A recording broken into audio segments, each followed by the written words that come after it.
ఈరోజు మీకోసం నేను ప్రార్థన చేయాలని ఆశపడుతున్నాను.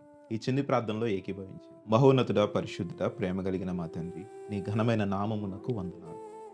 నీవు గొప్ప దేవుడవు, ఆశ్చర్యకరుడవు. నువ్వు మా జీవితాల పట్ల గొప్ప ప్రణాళిక కలిగిన దేవుడవు. అయ్యా, ఏమిచ్చినను నీ రుణం మేము తీర్చుకోలేం.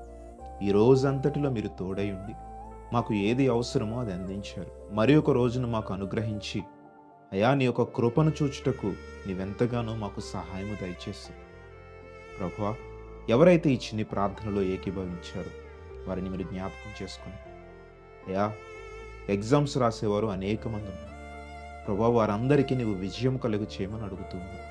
నీ బిడ్డల్ని ఎప్పుడూ కూడా నువ్వు తలగా ఉంచుతానో తప్ప తోకగా నడించను, పైవానిగా ఉంచుతాను తప్ప కిందివానిగా నడించను అన్నావు తండ్రి. ఎవరైతే మరి పరీక్షలకు ప్రిపేర్ అవుతున్నారో వారందరికీ జ్ఞాపక శక్తిని అనుగ్రహించి అయా, పరీక్షలలో మంచి విజయం పొందే విధముగా సహాయం దయచేయండి. ఉద్యోగములు చేయువారు, వ్యాపారములు చేయువారు అయా, ఇంకా ఏదేదైతే వారి చేతి పని మీద ఆధారపడి జీవిస్తున్నారో వారందరినీ మీరు జ్ఞాపకం చేసుకునండి, ఆశీర్వదించండి అయా. వారు విశ్వాసముతో నీ ప్రార్థనలో ఏకీభవించారు.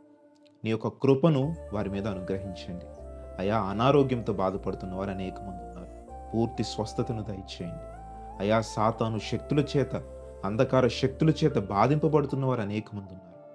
వారికి ఈరోజే యేసు నామములో విడుదలను దయచేయమని అడుగుతున్నాను ప్రభా. ఇంకా ఏ అక్కరలతో వారు నీ సన్నిధిలో ప్రార్థిస్తున్నారో ప్రతి అక్కరను తీర్చమని అయా, నీ చిత్తమైతే మరొకసారి నాయనా మేము కలుసుకొని ప్రార్థించే కృపను మాకు అనుగ్రహించమని. ఏ విషయాలు మరిచామో, ఏ విషయాలు నీ సన్నిధిలో విడిచామో మాకు తెలియదు, కానీ మా హృదయాలు మొత్తం నీవు ఎరిగిన దేవుడవు. నీవే సహాయము దయచేయమని యేసు నామములో అడిగి వేడుకొని పొంది ఉన్నాము తండ్రి. ఆమేన్.